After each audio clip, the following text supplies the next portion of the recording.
오늘은 교회 절기 중에 부활절입니다. 교회에는 네 가지 절기가 있는데 부활절, 맥주감사절, 추수감사절, 성탄절입니다. 이 네 가지 중에 감사라는 글자가 붙어 있는 두 절기는 말 그대로 감사하는 절기이기 때문에 다른 종교에서도 비슷한 절기가 있을 수 있습니다. 성탄절은 예수님이 태어나신 날인데 이 감사절처럼 대부분의 종교에서 이 창시자의 생일을 기념하고 있습니다. 우리 기독교가 다른 종교와 가장 다른 점은 이 부활절입니다. 이 세상에 수많은 종교가 있지만 이 부활절은 이 기독교에만 있습니다. 다시 말하면 이 세상 어떤 종교에서도 흉내낼 수 없는 것이 부활절이라는 겁니다. 왜냐하면 모든 종교를 만든 창시자들은 다 죽어서 지금 무덤에 있기 때문입니다. 그런데 예수님의 무덤만이 지금 비어 있습니다. 이 부활이라는 글자는 한문으로 다시 붙자와 살활자를 씁니다. 죽었다가 다시 살아났다는 뜻입니다. 자, 부활절은 2023년 전 첫 번째 성탄절에 이 세상에 오신 하나님의 아들 예수 그리스도께서 우리를 죄에서 구원하기 위해 십자가에 못 박혀 죽으셨다가 사흘 만에 다시 살아나신 날입니다. 물론 성탄절도 중요하긴 하지만 성탄절만으로는 예수님이 하나님의 아들이라는 것을 증명하기가 부족할 수 있습니다. 그래서 부활절이 중요합니다. 예수님이 하나님의 아들이라는 가장 분명한 증거가 뭔가 하면 바로 죽었다가 무덤에서 다시 살아나는 이 부활입니다. 횃불 트리니티 신학대학원 손동식 교수님이 쓴 부활절 어떻게 설교할 것인가 라는 글에 보면 이 교수님이 신학교에서 만났던 신학교에 공부하러 왔던 어느 장로님과의 만남에 대해 이렇게 말합니다. 학기 수업이 종반으로 접어들자 수업을 듣던 한 장로님은 조금 편안해지신 틈을 타 내게 말하였다. 교수님, 저는 사실 장로가 되어서도 부활을 믿지 않았는데 최근에서야 믿게 되었습니다. 자, 이 장로라는 직분은 대부분 교회를 수십 년 정도 다닌 분들이 받게 되고 그죠? 교회 성도들이 자기 교회의 대표로 뽑은 가장 중요한 직분자입니다. 그런데 이 장로님은 장로가 되고 난 뒤에도 부활이 믿어지지 않았다 그럽니다. 자, 이 말은 이 부활은 그만큼 사실은 믿기 어려운 주제라는 겁니다. 오늘 보면 고린도전서 15장 12절에 보면 이 사도 바울이 개척했던 고린도 교회에도 부활을 믿지 않는 성도들이 있었습니다. 12절에 보니까 그리스도께서 죽은 자 가운데서 다시 살아나셨다고 나는 전파하고 있는데 너희 중에서 어떤 사람은 어찌하여 죽은 자 가운데 부활이 없다 하느냐, 사람이 죽었다가 어떻게 다시 사느냐, 이렇게 말하는 고린도 교회 성도들이 있었습니다. 자, 여러분, 사도 바울 같은 그죠? 이런 사도가 가르친 초대교회 성도들인데 부활이 없다고 부활을 믿지 않는 성도들이 있을 정도로 이 부활이라는 주제는 그만큼 믿기가 어렵다는 거죠. 자, 성도들만이 아니고 그죠? 일반 성도들만이 아니고 예수님께 3년 동안 특별 훈련 받았던 이 예수님의 12 제자들도 보면 처음에는 부활을 믿지 않았습니다. 마가복음 16장 14절에 보면 부활하신 예수님이 그 11 제자에게 나타나셔서 꾸짖는 모습이 나옵니다. 그들의 믿음 없는 것과 마음이 완악한 것을 꾸짖으시니 자기가 살아난 자들의 말을 믿지 아니함이로라. 자, 예수님이 부활하신 날 새벽에 막달라 마리아라는 여자가 처음으로 그 부활하신 예수님 만나고 난 뒤에 이 11 제자에게 가서 그 사실을 알렸더니 제자들은 믿지 않았습니다. 예수님 며칠 전에 죽는 것 두 눈으로 봤는데 어떻게 다시 살아나느냐는 겁니다. 누가 그랬다고요? 이 예수님의 12 제자 중에 그때 한 제자는 죽었고 이 남아있는 11 제자들이 그렇게 말했습니다. 그리고 그날 그 자리에 도마라는 제자가 또 없었는데 다른 제자들 모두가 부활하신 예수님이 막달라 마리아 사건 있고 난 뒤에 몇 시간 뒤에 이 11 제자들에게 나머지 제자들에게 나타나셨지요. 그 몇 시간 뒤에 부활하신 예수님이 나타나셔서 그 십자가에 못 박힐 때 생겼던 손에 있는 못자국, 옆구리에 있는 창자국 이제 보여주니까 그때서야 그 제자들이 이제 예수님의 부활을 믿게 됐지요. 그런데 그 자리에 누가 없었지요? 한 제자, 도마라는 제자가 마침 그때 없었지요. 그래서 이 도마가 돌아왔을 때 이 나머지 제자들이 우리 좀 전에 부활하신 예수님 만났다고 하는데 도마가 뭐라 그랬지요? 요한복음 20장 25절에 보면 내가 그의 손에 못자국 보기 전까지는 내 손가락을 못 박혔던 그 손 자리에 집어넣어 보기 전까지는 나는 부활을 믿을 수 없다. 이 토마라는 제자도 이렇게 말했습니다. 자, 그만큼 부활은 믿기 어려운 겁니다. 예. 예수님의 12제자가 이랬다면 이 부활이라는 게 얼마나 여러분 예수님의 12제자는 예수님과 3년 동안 함께 하면서 예수님이 모든 병과 약한 것을 고치는 것 수없이 봤고요. 귀신 쫓아내고 그죠? 오병이의 기적 일으키고 그죠? 그 수많은 기적들을 봤지만 이 제자들 뭐라 그래요? 나는 부활만은 못 믿겠다. 사람이 어떻게 죽었다가 다시 살아날 수 있노? 자, 예수님의 제자들이 그랬습니다. 그래서 그런지 요즘도 교회 안에는 이 부활을 믿지 않는 분들이 참 많이 있더라고요. 자, 여러분 부활이 이렇게 믿기 어려운 주제이긴 하지만 중요한 것은 뭡니까? 이 부활을 믿지 않는 상태에서는 우리가 하나님을 만날 수 없고 하나님으로부터 오는 은혜와 축복들을 받을 수가 없다는 거지요. 성경에서 말하는 그리스도인은 한마디로 뭐지요? 예수님의 십자가와 부활을 믿는 사람들이기 때문입니다. 자, 우리 오늘 본문 3, 4절 한번 더 읽어보겠습니다. 고린도전서 15장 3, 4절입니다. 시작. 내가 받은 것을 먼저 너희에게 전하였노니 이는 성경대로 그리스도께서 우리 죄를 위하여 죽으시고 장사 지낸 바 되셨다가 성경대로 사흘 만에 다시 살아나사. 성경 전체를 요약해 놓은 것입니다. 이 두 구절이 성경 이 66권을 압축해 놓은 것입니다. 3절은 예수님의 십자가이고 4절은 부활입니다. 자, 3절에 보니까 우리 죄를 위하여라는 말이 나옵니다. 성경은 우리 죄를 위하여 십자가에 못 박혀 죽으시고 사흘 만에 다시 살아나신 부활하신 예수님에 대한 이야기입니다. 요 두 구절이 이 성경 전체에서 말하고 있는 핵심 중의 핵심입니다. 자, 이 성경 66권은요. 하나님이 한 1600년 동안 40여 명의 저자들을 사용해서 완성하신 책인데 핵심은 요 두 구절이라는 겁니다. 예. 자, 예수님이 우리 죄를 위하여 십자가에서 죽으시고 사흘 만에 부활하신 뒤에 요 다음 구절 5절 이하에 보니까 게바에게도 보이시고 12제자에게 보이시고 500여 형제에게 보이시고 자, 부활하신 예수님이 가장 많은 사람에게 나타났을 때가 이 500여 형제에게 자, 다시 말하면 500명이나 넘는 사람들이 이 부활하신 예수님을 직접 눈으로 봤다는 겁니다. 자, 이 예수님의 부활을 목격하고 난 뒤에 여러분 예수님이 살아계실 때는 예수님의 형제들도 여러분 유다서의 저자인 유다도 예수님의 형제지만 예수님이 메시아라는 것을 믿지 않았습니다. 어떻게 내 형제가 하나님 아들 메시아이고 믿지 않았습니다. 근데 부활하신 예수님 만나고 난 뒤에 또 예수님 형제 중에 야고보도 예수님 부활하시고 난 뒤에 그 예수님을 그때서야 이제 하나님의 아들 메시아로 믿게 됩니다. 자, 이 부활이 예수님이 하나님의 아들이라는 가장 강력한 증거라는 거죠. 자, 이 부활을 목격했던 이 사람들이요. 이제부터 뭐 했습니까? 그때부터 자, 지난 2000년 동안 여러분 지금 기독교가 전 세계에 이렇게 퍼져갈 수 있었던 것은 이 먼 나라 우리나라까지 여러분 이 들어올 수 있었던 것은 자, 이 예수님의 부활을 목격했던 사람들이 이제 세상 곳곳을 다니면서 이 예수님의 십자가와 부활을 전했기 때문에 지금 전 세계 곳곳에 이 교회들이 세워져 있는 겁니다. 자, 그렇지만 여러분 우리 인간의 이성으로는 그죠? 이 예수님 12제자들이 이랬다면 그죠? 죽은 사람이 어떻게 살아날 수 있는가? 이게 인간의 이성으로는 도저히 이해가 되지 않는다는 거죠. 예.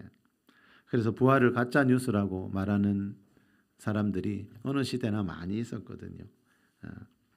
그런데 이상훈 목사님이란 분이 이 부활이 알고 싶다라는 책에서 이런 말을 합니다. 예수님의 부활이 역사적인 사건이 아니라 가짜 뉴스라면 기독교는 세계 역사상 그 유래를 찾아볼 수 없는 가장 큰 사기꾼이 되는 것이다. 2000년 동안 예수님의 부활을 역사적인 사실로 믿었던 수억 명의 사람들을 모두 속였으니 말이다. 또한 예수님의 부활이 가짜 뉴스라면 예수님이 돌아가신 후 부활을 증언하다가 순교를 당한 수많은 순교자들도 매우 불쌍한 사람이 된다. 가짜 뉴스를 위해 아까운 목숨을 허무하게 바쳤으니 말이다. 자, 이 예수님의 12 제자들은 이제 나중에 예수님 복음 전하러 다니다가 그 핍박하는 사람들에 의해서 생명을 잃게 되지요. 순교하게 되지요. 여러분 한번 생각해 보십시오. 이 예수님의 제자들이 이 예수님의 부활이 가짜라는 것을, 그죠? 예수님의 부활이 가짜였다면 이 예수님의 제자들이, 그죠? 그 전 세계 다니면서 그 고생하면서 또 마지막에 자기 생명까지 바칠 필요가 도대체 어디 있냐는 겁니다. 예. 자, 예수님 제자들은 우리 성경에 보니까 예수님이 잡혀가시던 날 밤에 자기들도 잡혀갈까봐 여러분 3년 동안 함께했던 그 예수님이 잡혀가는데 자기들 살라고 다 도망갔잖아요. 예. 여러분 이 성경은 보면은요 예수님의 제자들이 지었던 잘못이나 그런 허물들도 다 기록해 놓습니다. 이 사도들이 얼마나 교회에서 중요한 인물들입니까? 그런 분들의 단점, 허물 이런 거는 안 적어놔야 그 후세 사람들이 더 존중하고 존경할 것 같은데 여러분 예수님의 12 제자들이 예수님 잡혀가던 날 밤 자기들 살려고 스승은 잡혀가는데 다 도망갔다. 이게 뭡니까? 이 성경은 있었던 그대로 기록한다는 거죠. 믿고 안 믿고는 그 후세 사람들이 판단하라는 거죠. 자, 여러분 자기들 잡혀가서 자기들도 고문당하고 죽을까 봐 도망갔던 제자들인데 그런 사람들이 사도행전에 보면 그 예수님을 잡아 죽였던 그 종교 지도자들 앞에서 당당하게 예수님을 전하고 있는 모습이 나옵니다. 그게 뭡니까? 그 예수님 잡혀가던 날 밤만 해도 죽음에 대한 두려움, 고문에 대한 두려움이 많았는데 변했다는 거죠. 그러면 무엇이 그 사람들을 그렇게 빠른 시간에 변화시킬 수 있었느냐 이겁니다. 죽음이 두렵지 않은 사람이 어디 있습니까, 여러분? 고문당하는 거 두렵지 않은 사람이 어디 있습니까? 자, 그렇게 도망갔던 제자들인데 무엇이 이 사람들을 이렇게 빠른 시간에 변화를 시켰느냐? 그 이유가 뭐라고요? 예수님의 부활을 봤기 때문이라. 예. 부활을 보지 않았으면 사람들이 그렇게 단시간에 변화될 수가 없지요. 자, 부활을 통해 이 제자들이 뭘 알았습니까? 죽음이 끝이 아니구나. 세상 사람들은 죽으면 끝이라고 얼마나 말합니까? 그래서 이 세상에 천년만년 살 것처럼 세상 것 즐기면서 살지만 성경은 죽음이 끝이 아니다. 자, 죽음은 끝이 아니라 이 부활을 통해 죽음이 끝이 아니라는 걸 알게 됩니다. 이 부활을 통해 죽음 너머에도 또 다른 삶이 있구나. 죽음 너머에 성경이 말씀하는 천국이 있고 지옥이 있다는 것을 확실히 깨닫게 됩니다. 자, 이 제자들이 부활하신 예수님을 만나고 난 뒤에 일어난 가장 큰 변화는 뭔가 하면요. 죽음에 대한 두려움이 사라졌다는 겁니다. 사람들이 죽음을 얼마나 두려워하면서 사는지는 여러분 우리 모두가 다 잘 알고 있을 겁니다. 여러분 그런데 이 죽음을 이길 수 있는 길을 성경은 가르쳐 줍니다. 여러분 죽음에 대한 변화, 이 죽음에 대한 생각, 죽음에 대한 자세가 달라지면요. 우리 삶에 대한 생각과 자세도 엄청나게 달라집니다. 그래서 그리스도인이 되면 인생이, 삶이 변할 수밖에 없지요. 히브리서 2장 15절에서 말하는 사람의 인생은 뭔가 하면요. 이 히브리서 2장 15절에 보면 사람의 인생을 한마디로 이렇게 말합니다. 죽기를 무서워함으로 한평생 매여 종노릇하는 것이 우리 인생이라고 성경은 말합니다. 죽기를 무서워함으로 한평생, 일평생 내내 죽음을 두려워하면서 살아가는 것이 사람의 인생이라는 거죠. 어느 기사에 이런 기사가 난 적이 있습니다. 죽음 교육의 역설, 극단의 선택 막는다. 자, 이 기사에 보니까 이런 말이 났습니다. 우리나라에서는 죽음을 말하는 게 금기시되어 있지만 자살률은 경제협력개발기구 OECD 회원국 중에서 지속적으로 1위를 기록하고 있다. 이에 자살을 줄이기 위해서라도 선진국처럼 초, 중, 고교부터 죽음에 대한 교육을 실시해야 한다는 지적이 제기되고 있다. 여러분, 다른 나라들은요, 초등학생 때부터 죽음에 대한 교육을 합니다. 학교에서.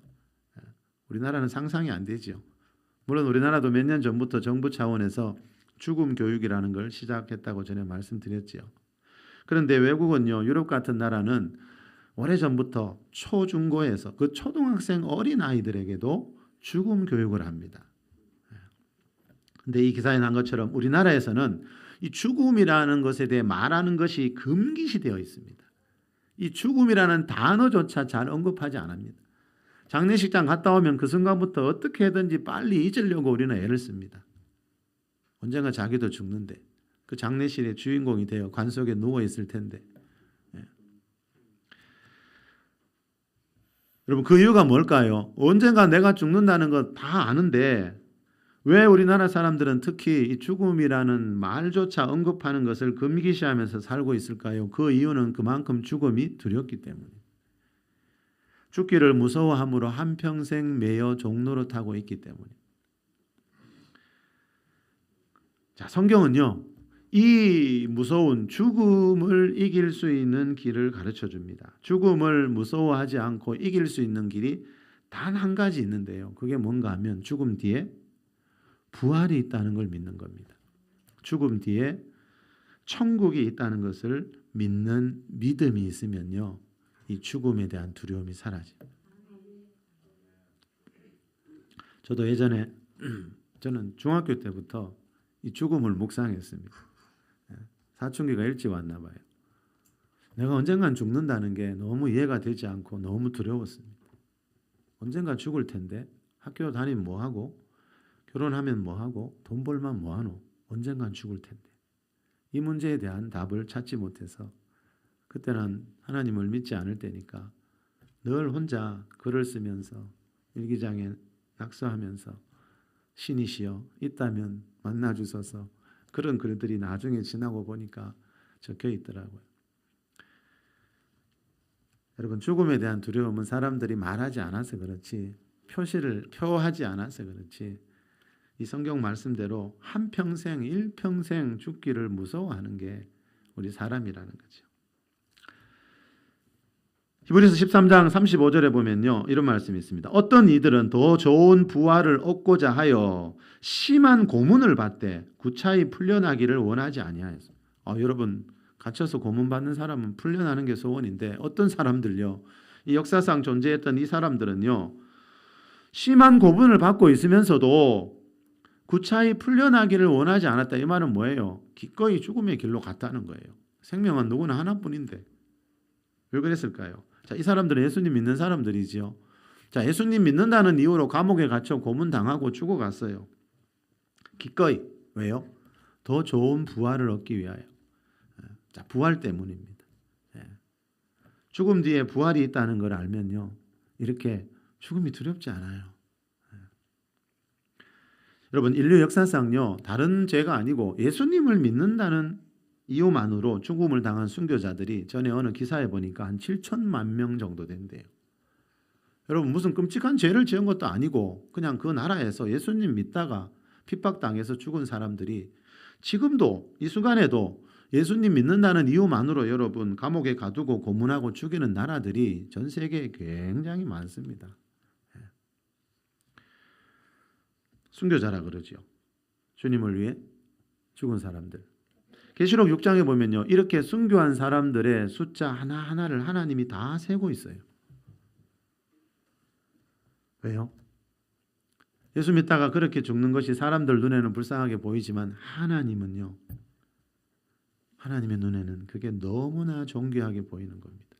그래서 순교자들의 수가 차면 예수님이 재림하신다 그랬죠. 그 말은 하나님이 순교자 한 명 한 명 생길 때마다 그 숫자들을 세고 있어요. 물론 여러분, 예수님 믿는다고 이 세상 사람들이 다 순교의 길로 가는 건 아닙니다. 예수님 재림하실 때 예수님을 맞이할 신부들이 남아 있어야 된다 그랬죠. 어떤 특별한 사람들은 이 순교의 사명을 가지고 있는데 순교하는 사람들은 불쌍한 사람들이 아니고 천국에서 볼 때는 하나님의 가장 큰 영광을 예수님 재림하실 때 가장 큰 상을 받는 사람들이 이 순교자들입니다. 그래서 하나님이 그 숫자를 지금도 일일이 세고 계세요. 자, 심한 고문을 받으면서도 풀려나기를 원하지 않고 순교의 길을 갈 수 있었던 이유가 뭐라고요? 이 죽음 뒤에 부활이 있고 이 천국이 있다는 것을 믿는 믿음 때문이었습니다. 다시 말하면 이 말은 이 세상 모든 고난, 우리 그리스도인들이 여러분 살다 보면 이런저런 핍박, 그죠?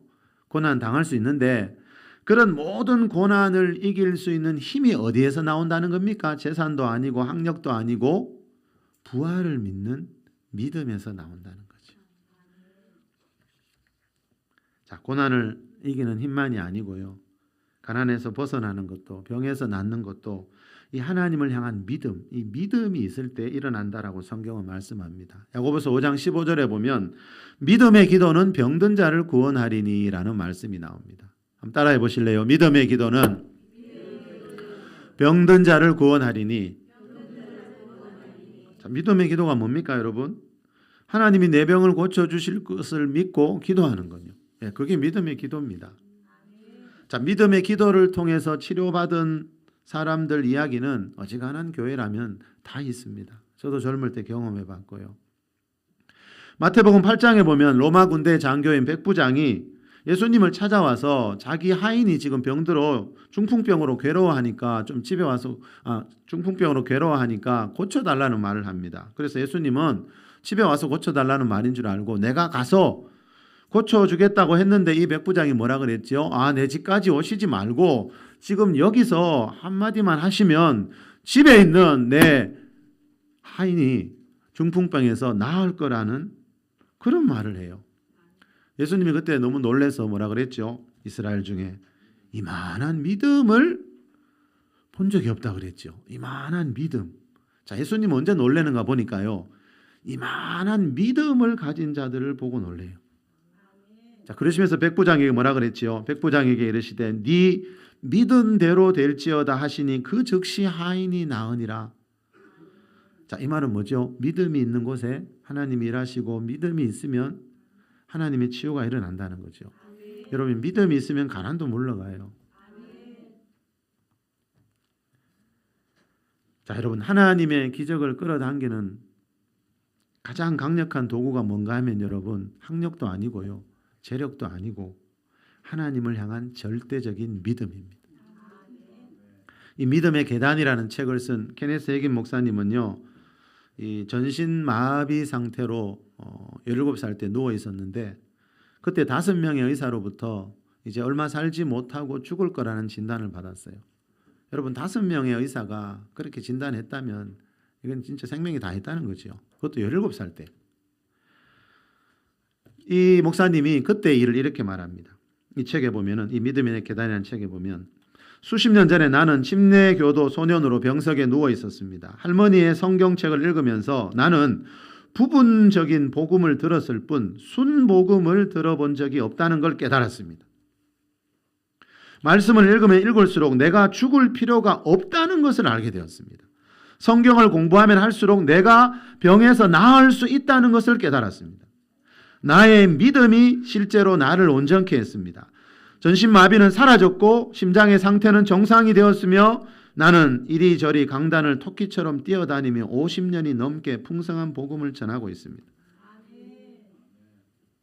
이 목사님이 뭐라 그럽니까? 나의 믿음이 나를 온전케 했대요. 5명의 의사들은 이제 몇 달 내로 다 죽는다 했지만 내 안에 있는 믿음이, 그죠?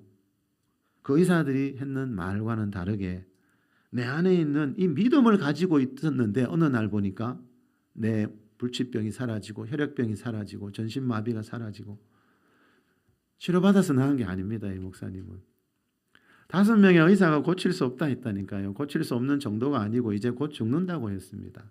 그런데 이 17세 소년이 할머니 성경책 읽다가 성경책을 읽다 보니까 내가 지금 죽을 필요가 없구나. 17살짜리 아이가 죽는 것은 하나님의 뜻이 아니구나. 그걸 깨닫고 그 말씀 안에 있는 은혜와 능력을 직접 체험하게 됩니다. 자, 믿음이 그만큼 중요합니다, 여러분. 자, 성경을 읽으면 읽을수록 무슨 일이 생기나 하면 여러분, 이 헤네스 목사님 27세 소년처럼 이전에는 없던 어떤 믿음이 내 안에서 막 일어나게 됩니다. 이 믿음이 실제가 될 것 같다는 그런 마음이 막 생기게 됩니다. 그러다가 하나님을 만나고 하나님의 기적을 경험합니다. 믿음이 네 믿음대로 되리라. 믿음이 있는 곳에 하나님이 일하신다는 거죠. 다시 말하면 우리가 하나님에 대한 믿음을 얻기 위해서는 어떻게 해야 됩니까? 다른 길이 없습니다. 하나님의 말씀을 들어야 합니다. 그래서 로마서 10장 17절에 보면 믿음은 들음에서 나며 그랬습니다. 믿음은 하나님 말씀을 들어야 나지 세상에서 세상 사람들하고 아무리 세상 이야기해도 하나님에 대한 믿음 절대로 자라지 않습니다. 믿음은 들음, 그리스도의 말씀을 하나님 말씀을 들을 때 내 영혼 안에 내 마음 안에 이전에 없던 믿음이 생기기 시작합니다. 그래서 예배가 중요한 거죠. 그래서 하나님은 주야로 성경을 읽으라고 성경에 말씀합니다. 자, 하나님 말씀을 들을수록요 인간적인 생각, 이성에서 나오는 그런 생각을 초월하는 어떤 믿음이 생기게 됩니다. 자, 이 믿음으로 인해 하나님의 기적을 한 번이라도 경험해 본 사람들은요, 이 세상에서 믿음만큼 신비로운 게 없다는 것을 이제 그때서야 깨닫게 됩니다.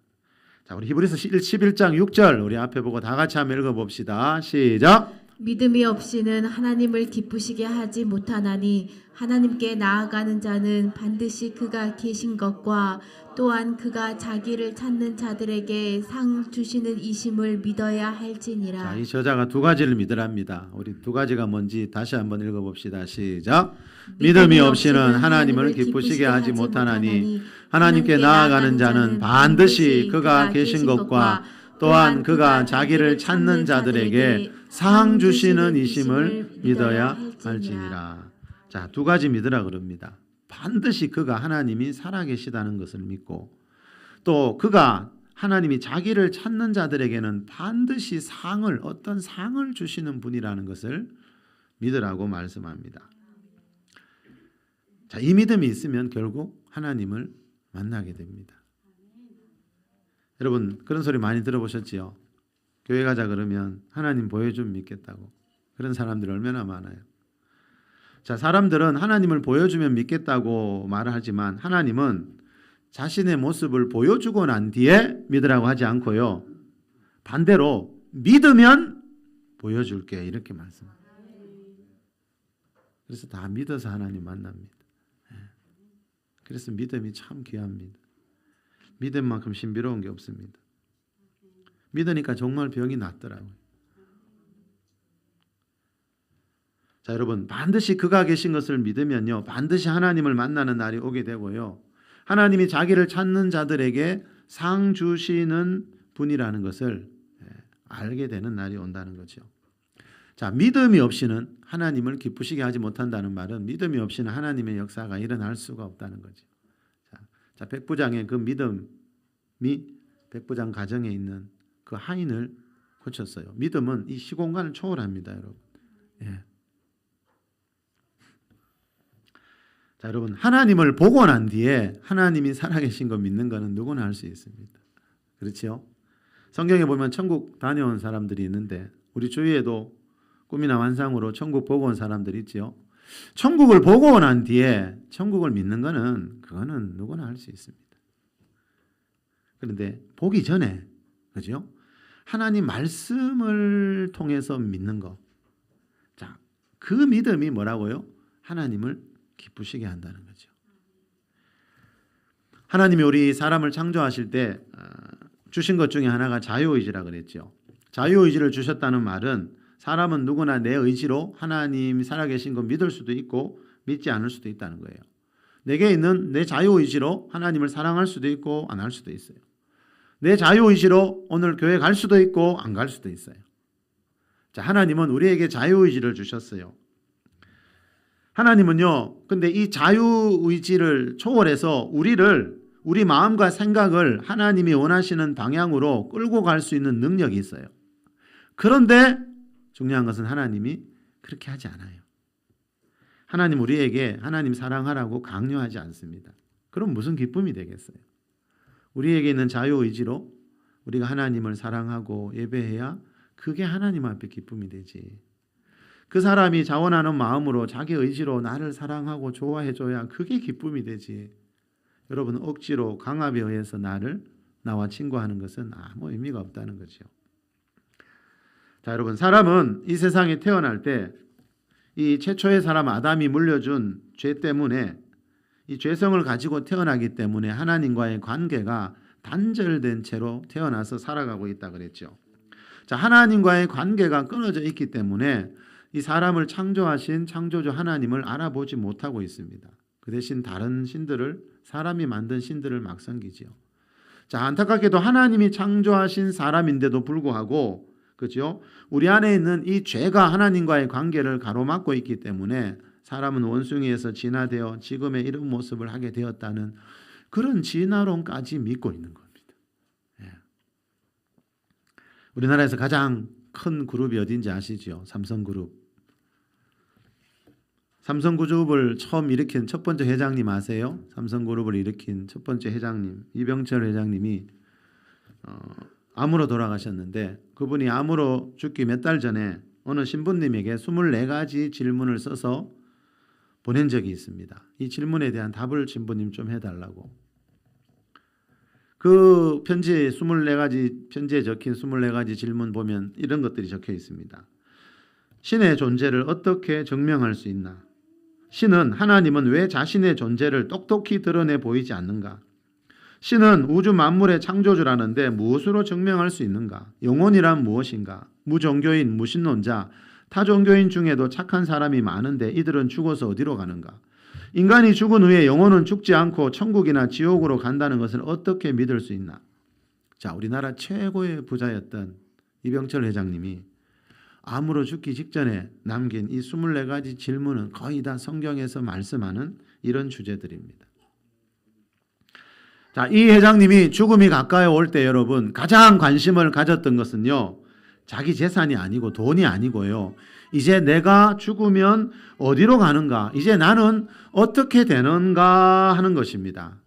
그런데 안타깝게도 이런 의문을 이런 궁금증을 가지고는 있었지만 이 회장님은요. 갑자기 병이 악화되어서 그 신부님하고 만나 답변을 듣기로 했는데 갑자기 건강이 나빠지는 바람에 답변을 듣지 못하고 이 세상을 떠나게 되었습니다. 자, 여러분, 이 회장님처럼 하나님을 믿지 않는 사람들도 죽음이 가까워지면요, 그 어떤 문제보다도 이 하나님이란 신이 살아계신 분인지, 천국과 지옥이 있는지, 성경에서 말하는 이런 문제들에 관심을 가지게 되지, 내가 세상에서 앞으로 얼마나 더 잘 나가야 되나, 내가 쌓아놓은 돈은 얼마나 있나. 여러분, 이거는 죽음 앞에서 아무런 의미가 없습니다. 근데 우리는 그걸 위해서 한평생을 사는 경우들이 너무 많지요. 자, 여러분, 그럼 왜 이분은 하나님 안 믿는 분이었거든요. 평생 하나님 없이 살았거든요. 그런 사람이 왜 죽기 전에 여러분 하나님을 생각하고 천국과 지옥을 생각하고 성경에서 말씀하는 이런 문제들을 생각하고 있느냐는 겁니다.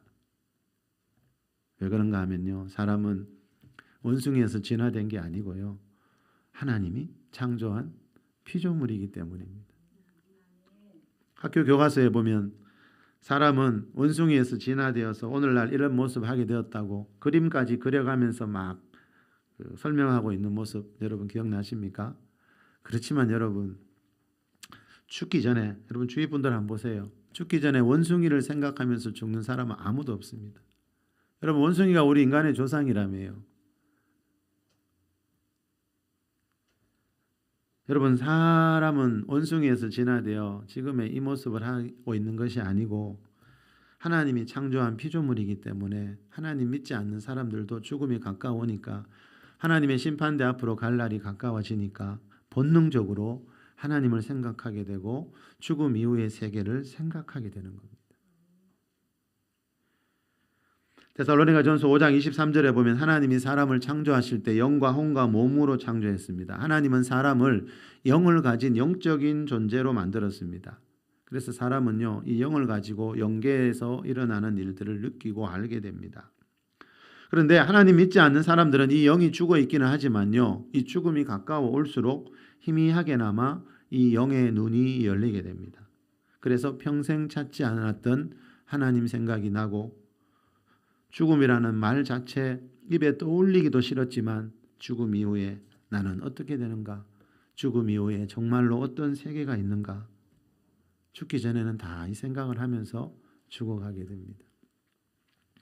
여러분, 이 성경책을 펼치면 가장 먼저 나오는 말씀이 창세기 1장 1절이지요. 대부분 외우고 계시지요. 태초에 하나님이 천지를 창조하시니라. 다 같이 한번 해볼까요? 시작. 태초에 하나님이 천지를 창조하시니라. 한 번 더 시작. 태초에 하나님이 천지를 창조하시니라. 자, 성경에서 말하는 하나님은 하늘과 땅, 천지, 하늘과 땅을 창조하신 창조주 하나님입니다. 이 창조주 하나님이 세상 만물을 창조하실 때 남자와 여자를 창조하셨다고 성경은 말씀합니다. 여러분, 오늘 교회 오시면서 여러분 눈에 수많은 건물들 보면서 왔죠. 이 도시에, 우리나라에 수많은 건물들이 있죠. 그런데 여러분 한번 생각해 보세요. 그 건물들 중에 어느 날 저절로 생겨난 것이 단 하나가 있습니까? 우리가 지금 눈으로 보고 있는 이 예배당 안에 있는 물건들 중에 어느 날 저절로 생겨난 것이 단 한 가지가 있습니까? 그렇다면 저 하늘과 땅, 이 우주 만물은 어떻게 저절로 생길 수가 있나는 거죠. 집마다 지은이가 있듯이 이 세상 만물을 창조하신 분은 여호와 하나님이시라고 성경이 말씀하고 있습니다. 창세기 2장 1절에 보니까요, 하나님이 엿새 동안 세상 만물을 창조하시고, 자, 여섯째 날 사람을 창조하시고 일곱째 날 안식하셨다는 말씀이 나옵니다. 하나님이 힘들어서 쉬신 게 아니고요, 하나님의 피조물들인 사람들이 앞으로 일주일에 한 번 안식일마다, 주일마다, 일요일마다 창조주 하나님 앞에 나와 창조주 하나님을 기억하고 만나는 시간을 가지면서 하나님의 은혜 안에서 살도록 이 일요일을 안식하는 날로 만들었습니다. 그래서 일요일이 빨간색입니다. 우리나라 달력도, 미국 달력도, 아프리카 달력도 월화수목금토일로 되어 있고요, 일요일은 빨간색 쉬는 날입니다. 언제부턴가 주 5일 근무가 생겼지만 여러분, 인류 역사는 오래전부터 월화수목금토일이었습니다. 하나님을 믿는 사람도 믿지 않는 사람도. 하나님을 안 믿는 사람들도 원래 몇 년인가 물어보면 2023년이라 그럽니다. 예수님이 태어나신 지 올해가 2023년이 되었습니다. 예수님이 오셔서 기원 전과 기원 후가 나누어졌다 그랬죠. 여러분, 작년 11월에 세계 인구가 80억이 넘었습니다. 70억에서 80억 되는데 11년 걸렸습니다. 제가 1960년대에 태어났거든요. 제가 태어날 때 세계 인구가 30억이었습니다. 그런데 지금 80억입니다. 자, 이 말은 뭔가 하면 여러분, 세계 인구가 30억일 때 있었다는 말은 3억일 때가 있었고 3천만 명일 때가 있었다는 겁니다. 그보다 더 적을 때도 있었다는 겁니다. 자, 방금 말씀드린 대로 올해가 2023년이죠. 자, 역사책에 보면 예수님이 태어나기 전을 기원 전이라 그러고 예수님 태어난 이후를 기원 후라 그럽니다. 예수님이 오셔서 기원 전과 기원 후로 인류의 역사가 나누어졌습니다. 자, 예수님이 태어나던 2023년 전에 세계 인구가 얼마인가 자료를 찾아보니까요, 이 책마다 조금씩은 다른데 예수님 태어날 때 2023년 전에는 이 세계 인구가 1억에서 2억 명이었습니다. 자, 무슨 말입니까? 그 기원 전으로 더 내려가면은 세계 인구가 2억이 아니라 2천만 명일 때가 있었고 200만 명, 20만 명, 200명, 20명 더 내려가면 세계 인구가 단 2명일 때가 있었습니다. 남자 한 명, 여자 한 명만 있으면 사람이 태어납니다. 하나님이 그렇게 지으셨거든요. 여러분 생각해 보셨습니까? 세계 인구가 항상 80억, 70억이 아니었다니까요. 옛날 아주 옛날에는 여러분 2명일 때가 있었습니다. 물론 1명일 때도 있었죠. 아담을 먼저 만드시고 여자 하와를 만드셨으니까. 창세기 2장에 나오는 그 아담과 하와가 이 지구상에 존재했던 최초의 사람이라고 성경은 말씀하고 있습니다. 그 아담과 하와를 통해서 지금 세계 인구가 80억이 되었습니다. 다시 말하면 이 세상 모든 사람들은 원숭이의 후손이 아니고요. 아담과 하와의 후손입니다.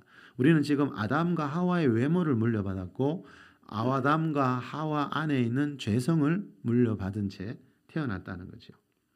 자, 여러분, 이 죄를 가진 채로는, 이 아담이 물려준 죄를 가진 채로는 우리가 하나님 앞으로 나갈 수 없기 때문에, 하나님은 거룩하신 분이라서 죄가 있는 사람하고는 상관하지 않으시기 때문에 하나님의 아들 예수님이 사람의 모양을 하고 이 세상에 오셔서 오늘 본문에 나오듯이 우리 죄를 위하여 십자가에서 죽으시고 또 사흘 뒤에 다시 살아나셨다고 성경은 말씀합니다. 여러분, 우리 인생에 이 문제보다 더 중요한 문제가 있을까요? 요한일서 1장 7절에 보면 그 아들 예수의 피가 우리를 모든 죄에서 깨끗하게 하실 것이요. 자, 예수의 피로 죄에서 씻음 받는 게 왜 중요합니까? 예수님이 나의 죄를 위해 십자가에서 피 흘려 죽으신 하나님의 아들이라는 걸 믿으면요, 그 이후부터 신기하게도 이전과 다르게 하나님이라는 존재가 점점 가깝게 느껴집니다. 이거는 경험해봐야 알 수 있는 거지. 시편에 보니까 다윗이 그랬지요. 항상 내 우편에 하나님이 계시다고. 사람들 눈에는 안 보여요. 그런데 다윗은 항상 자기 옆에 하나님이 계시대. 이거는 경험을 통해서 아는 거지 이론이나 지식을 통해서 알 수 있는 게 아니라는 거죠. 우리가 하나님이 주신 이성을 가지고 때로는 말씀을 읽고 듣고 해야 하지만 그렇게 하다 보면 언젠가 이 성경에서 말씀하는 하나님이요 실제적으로 느껴질 때가 있습니다. 그걸 영적인 체험이라 그러는데, 자, 성경은 하나님이 하나님의 백성들을 한 사람 한 사람 찾아와서 만나 주시는 그런 사건들이 굉장히 많이 기록되어 있죠. 지금도 마찬가지입니다, 여러분.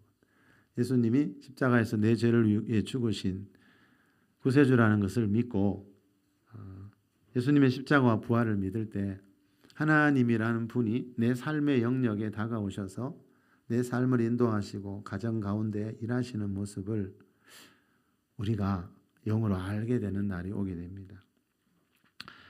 자, 오늘은 예수님이 십자가에서 죽으시고 사흘 만에 부활하신 부활절입니다. 서두에 말씀드렸듯이 이 부활절은 세상 어느 종교에서도 흉내낼 수 없는 우리 기독교만의 고유한 절기입니다.